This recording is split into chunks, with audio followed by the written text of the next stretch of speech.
Hello and welcome to the Better in Business podcast. In today's episode, we're continuing the series, the ecosystem. We've dived into time, also known as productivity. We've dived into tech in the last episode, or the how are you going to embrace tech in order to do better in business. And right now we're going to dive into AI, a rabbit hole that my team and I are very much going down. If you haven't already listened to the last two episodes, it would be great if you could. This is number 3 of a 5-part series to present you a bit of an ecosystem. So that means they all work together. So time, tech, AI, lead with purpose, and team. These 5 things work together in order to help you do better in business very much. So you can use them like a 5-part audio course, listen to driving in the car and so on. So we're going to dive into AI. And so whether you are feeling like AI is here to end the world, or yay, AI is really helpful, or you're somewhere in between, which is most of the world, somewhere in between, then this episode I think will be really helpful, given I'm using AI every day, and I absolutely love it. I'm choosing to live in a place of faith over fear, and I think AI is a lot like a lot of things we've seen over the years. It's not a big scary thing, but it is a big change, and humans aren't amazing with change. So AI is here to help you do better in business, and I want to talk to you about how and why. I'll see you in the episode. You've tuned into the Better in Business podcast, and I'm your host, Jeannie Savage. I'm a multi-award winning business veteran and head of the Strategic Bookkeeper Network. My network of strategic bookkeepers is dedicated to helping entrepreneurs do better in business. This podcast aims to challenge your thinking. If you're not thinking the right way, how can you act the right way? Each episode will dive into key drivers of success, which I also call the rules of the game. Learn the rules and play to win. Let's go. I like to start every episode by reminding you that it is globally recognized that pillar number 1 for success is up-to-date, accurate bookkeeping, which is the only way you can see how your business is performing in terms of profit and cash. If your books aren't right up to date, visit betterinbusiness.global, drop me a line, and I'll connect you with a certified strategic bookkeeper. Fire your bookkeeper and hire a strategic bookkeeper. Bookkeeping is a cost, whereas strategic bookkeeping is an investment that averages a 10x return on the fees. Okay, jumping into AI and how it can help you do better in business. AI, a topic that feels like we're right back at the COVID vaccine. And that might make you go, oh, I hated the vaccine, or I was so pro-vaccine, or whatever it was. The point is that there is lots of opinions, and it is an emotional, heated debate that I have been learning not to get drawn into. So I have a lens through which I see AI, and I am open to listening sometimes, but can I be honest and tell you that I'm not open to listening to people that don't know much about it and still want to tell me how it's just this terrible, evil thing that's going to harm everyone. Like, if you know a fair bit about AI, like the amazing Nikki Sweeney from AI Her Way that we're working with at the moment, then sure, give me an hour and a half on the various sides of AI, the good, the bad, the ugly, which Nikki Sweeney absolutely did. We spent 90 minutes on foundation background education, okay? And I can tell you that I have done almost as much education on what not to use AI for as I have on what to use it for, okay? And we'll try and jump into a bit of that today as I try and keep all of this quite as simple as I can and user-friendly, okay? So AI, as Nikki Sweeney says, is the 4th industrial revolution. Personally, I think it's possibly the biggest thing to happen to humanity in a long time. And I know a lot of people are scared. A lot of people are talking very negatively about AI, but we've seen this over the years with lots of things. And I guess time will tell, but AI is not all that either. AI is a tool, it's a thing, it's got lots of limitations, just like everything else around us in both tech and in nature, okay? And so it's not this big all-knowing, all-powerful Wizard of Oz that can do everything without us, number one. Number two, it's been around for a long time, okay? So AI has been around for ages.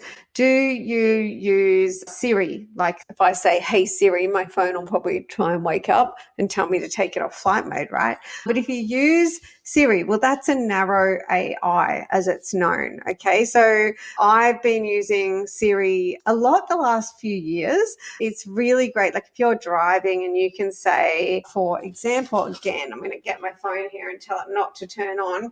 But if you were to say, hey Siri, open Google Maps and navigate to the Harbour Bridge, right? It's going to be able to do that hands-free. You can say, hey Siri, call such and such, and it's going to be able to do that for you hands-free. So Siri's a narrow AI as an example, same as if you're using an Android, you've got one, and in a way they're acting as a human. It's a bit like having someone sitting next to you that can open the Google Maps and navigate to that place and all that kind of thing, okay?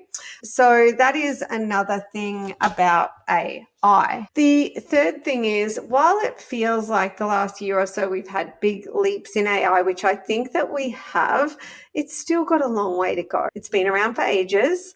It's been evolving and improving for ages, and it's got a long way to go. So it's not brand new, but the large language models that have become very commercial, and that means ChatGPT. Okay, so most people that have heard about AI have heard of ChatGPT or are using ChatGPT, also known as OpenAI, and that is a large language model, or one of the many large language models. There's lots of other large language models, and ChatGPT is just one of them. So that's been something that's brought this AI tech that's been around for ages into something new that's now, part of the reason we're like, oh my goodness, AI is suddenly here, when it's not suddenly here, okay? It's just that we're using it in a new way, and it has changed the tech landscape a lot, okay? So one thing that I love to think about, talk about all the time is the tech, economic, and consumer landscape. The three of them are together, okay? And it's not so highfalutin. Like think about technology landscape, meaning what's happening at the moment and into the future. Think about the economic landscape, what's happening now and into the future, right? For example, countries now print money, whereas once they didn't. Like that's our economic landscape. And then the consumer landscape, well, think about the rise of PR and the death of marketing. Think about how we shop 24/7 online now, where we didn't used to. That's like the consumer landscape. How do consumers act, operate, feel, think? How does tech act, operate, etc.? How does the economy act and operate now? So that's kind of what I mean by landscapes. Have you been using Siri or any of these kind of things just to do little narrow tasks for you that mean you can do a bit more and faster and hands-free, okay? If you haven't, that's a good place to start. So now I'm going to circle back and just mention the ecosystem that we're diving into. So time, tech, AI, lead with purpose and team. So I just talked about the fact that AI can help you do things faster, okay? And I gave you that example of something that's been around for ages, which is Siri and the other ones that are used on other platforms other than Apple, okay? So remember in the first episode of this 5-part series, we talked about time and productivity. Now, a lot of people comment that I get 10 times, 20 times, 30 times more done in my day than other people. And I invest in understanding where my time is going and how to use my time like other people do with money. Okay, so I think my money will take care of itself more than my time. Like in terms of budgeting, if I was to spend as little as I humanly needed to, then whatever money I had left over would be the money I had left over, right? And I know some people put far more energy into trying to save every dollar and every cent in business and life. And I put a lot of that same energy into my time. Okay. And when we move now into talking about AI and the last one, tech, the tech and AI is a part of how you will get these precious minutes back, just like precious dollars. Okay. Somebody did tell me recently, Jeannie, I tend to budget around money. You budget around time. You're this amazing, observer and saver and really good spender of time. Okay. And this is so intrinsically linked to what we're talking about here around tech and AI. So when you're using those narrow AIs like Siri and Alexa and these other ones, then you can save minutes like you would save dollars. Okay. Last week when I found myself getting busy, but busy going nowhere, which is a really classic thing for entrepreneurs. I call it the hamster on a wheel. They're so busy, but they feel like they're getting nothing done. They're going nowhere. And I started to feel like that last week, maybe because I was getting back into work after being on holidays. So it went on for a few days and I went, that's it. This is not good. For me, that's a lot like, money's going nowhere, right? Oh my God, I'm losing my money. So it's my time. So I actually went back to basics and I audited my time, where I get a sheet out and it has half-hour increments where I literally write down what I'm doing. And then I can write down what is my intention and then what do I actually do. So my intention, for example, was to spend 30 minutes getting my house in order, like personal stuff, but it took me 2.5 hours. So from there, I can look at, well, that's where my time is being spent. And that means I don't have the time budget to spend on other things. What do I need to do? And when we solve that time problem, we either solve it with team or with tech or with money, right? And the money is usually linked to those ones as well. So for example, I could think about, all right, well, do I need to get like a housekeeper that can do some of these personal things for me? Yes or no? Yeah. Or do I need to embrace the personal things and make sure I've got the team at work so I'm not letting any of the work balls drop? So tech will absolutely help you save time. AI will absolutely help you save time. Using ChatGPT or any of the large language models, I'm going to direct you to where I have learned a lot of really great stuff around AI, and another really great AI education coming up, which is really super low cost. Like I think it's under $100, and that I recommend going there because there's books out on AI and there is podcasts, but I personally found it really hard to find the gold, and I've found the gold. So I'm going to direct you to the gold. So basically, one of the first things that my team and I did to get more savvy around where AI is at and how we can use it now is called AI Unlocked, and it's done by Gemma Bonham-Carter. It was a 2024 summit that I think it was done in about July 24, but you could buy it after the summit closed. Now, I can't find a link for you to buy it now, but I'm going to link you in the show notes to where I log into it, and also let you know that you can email hello@gemmabonhamcarter.com. We'll link to that in the show notes as well. And that way, if you want to get your hands on the AI Unlock Summit that was run last year, hopefully you can still buy it. It cost me $99 US. Now, with that, I got 5 days of speaker education that I could either watch or listen to podcast style. So the team and I listened to it all podcast style. Sometimes that might have been, well, they were video segments. So it's like you've got this little video, but you can pretty much get just as much out of it podcast style, and it's 5 days of content. So it's like having 5 days of podcasts. It was jaw-dropping, mind blowing, okay, as a summit should be. We'll be running a Better in Business Summit in the not too distant future. So that 5 days of content, in terms of the quality of the AI education, it was really high quality, and I'd recommend to every entrepreneur to do that 5 days of content just slowly but surely, right? You've got it to listen to for as long as you like. And then what we were able to do as a team is we were all able to go back to the AI workshops that were run. They're about 20 minutes per workshop, and actually use the workshops that were most relevant to the things that we wanted to get done. It did start our team on a journey to use ChatGPT, one of the large language models, extensively, and it taught all of us about what not to use it for. Some things around legal with AI, like what can you copyright, what can't you, and various other things. And then the AI Unlock Summit, most of it is around brand marketing and selling. Okay, so most of it is using AI to enhance what I call the win the work side of your business, but it is absolutely dazzling. So I'm going to point you towards that for education.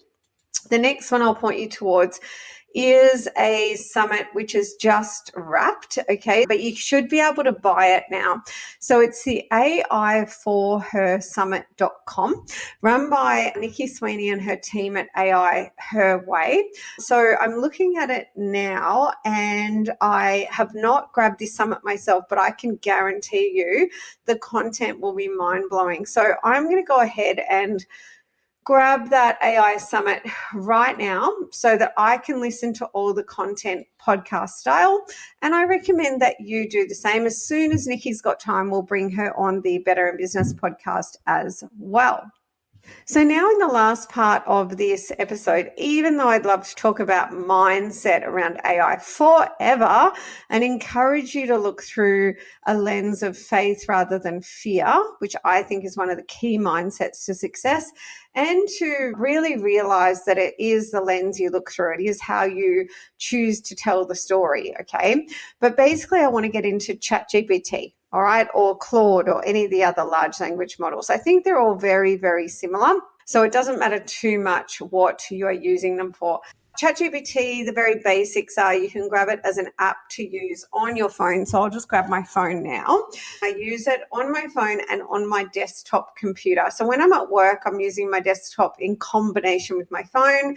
And then when I'm personal, just my phone, okay? So that's number one. The way you use it personally and professionally are probably going to be a bit different. And I use it personally and professionally all the time, constantly. And so does really anyone who's getting at the front of this AI stuff, okay? Actually, I'll mention someone else that you could tune into on AI, and his name is Arthur Zards. So that's Zards with a Z. So Arthur, I will absolutely have on the Better in Business podcast soon. He's done TED Talks on AI. You'll hear Arthur if you manage to navigate to the AI Unlocked Summit.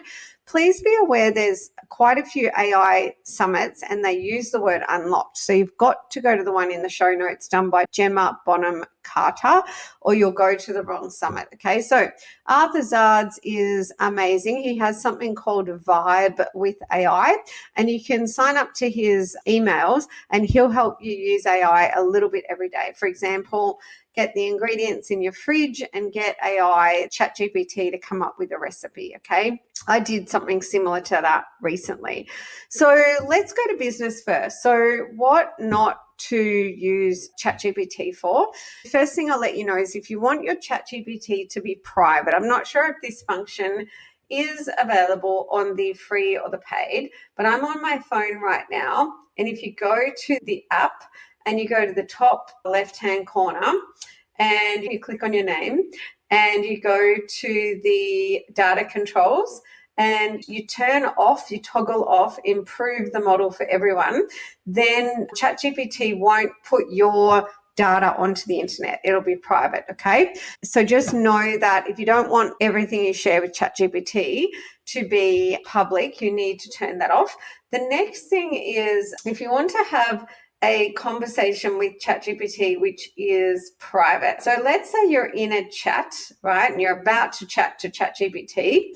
Then you want to go up the top and just click where it says ChatGPT. Mine says ChatGPT 4.0.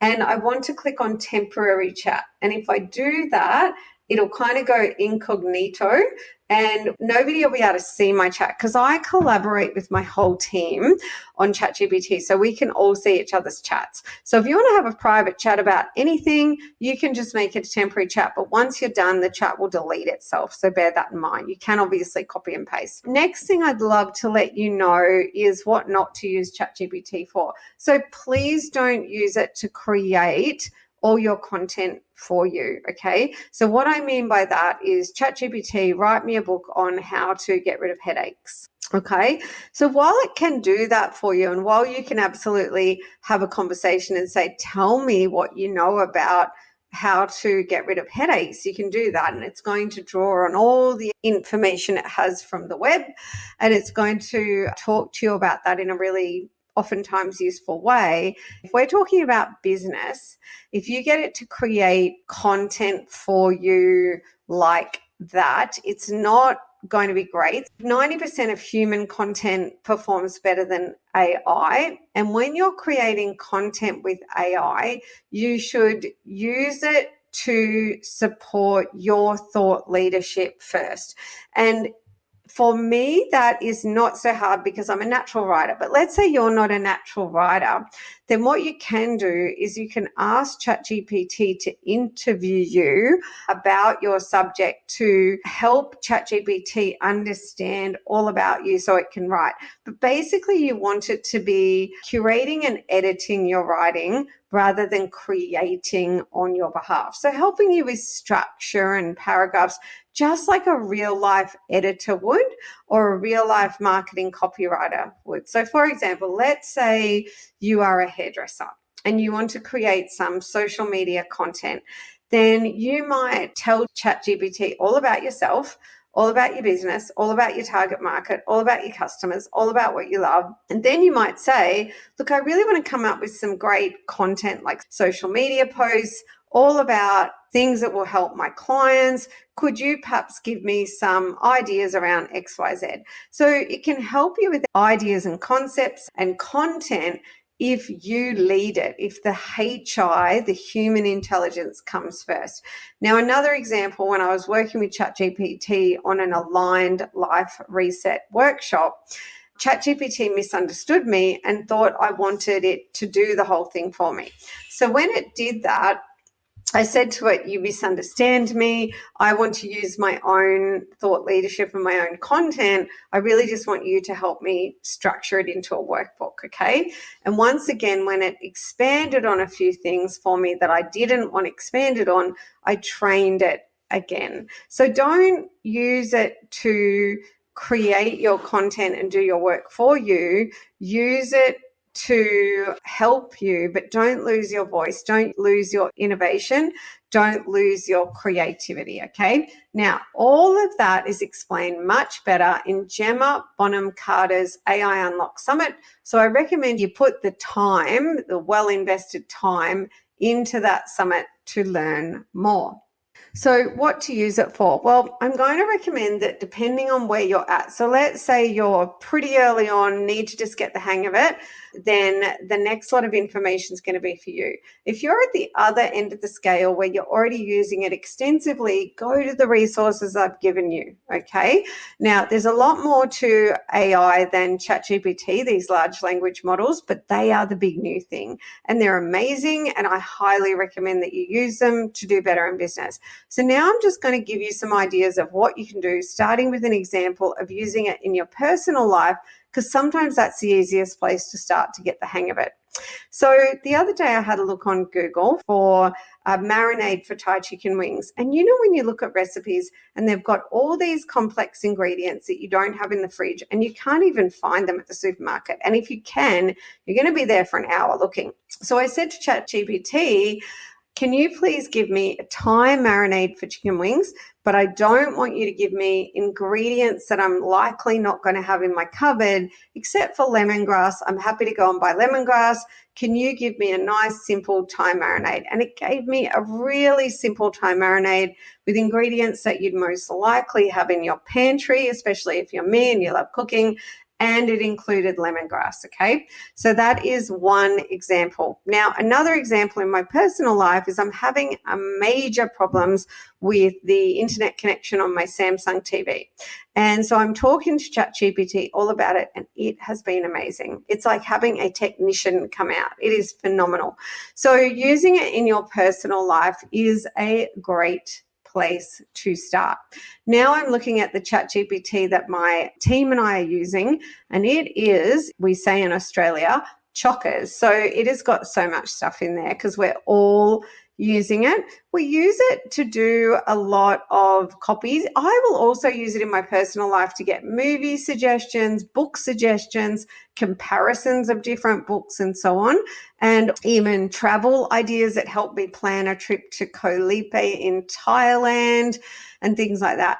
In business, we use it a lot to organize our thoughts. For example, when I record these podcasts, I might tell Chat about the podcast and ask for some name ideas, okay?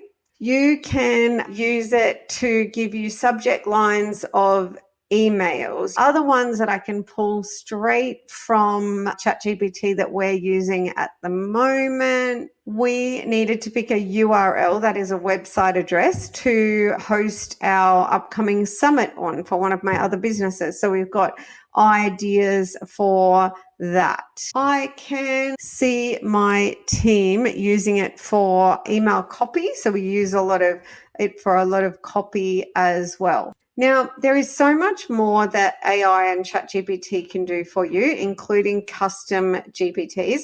We can get into more of that in other podcasts, but maybe when I interview Nikki from AI Her Way. But where are you at right now with AI? Are you using ChatGPT or another large language model? Are you open to using these tools in order to help you do better in business, or are you refusing to? And if you are refusing to, are you aware of the adapt or die concept? Okay, so I'm not going to go into that. I'm asking you questions. If you would like help around any of this, once again, reach out and ask us for a complimentary needs analysis so we can give you your options around how we can help you with tech and AI to help you do better in business. And I'll see you in the next episode.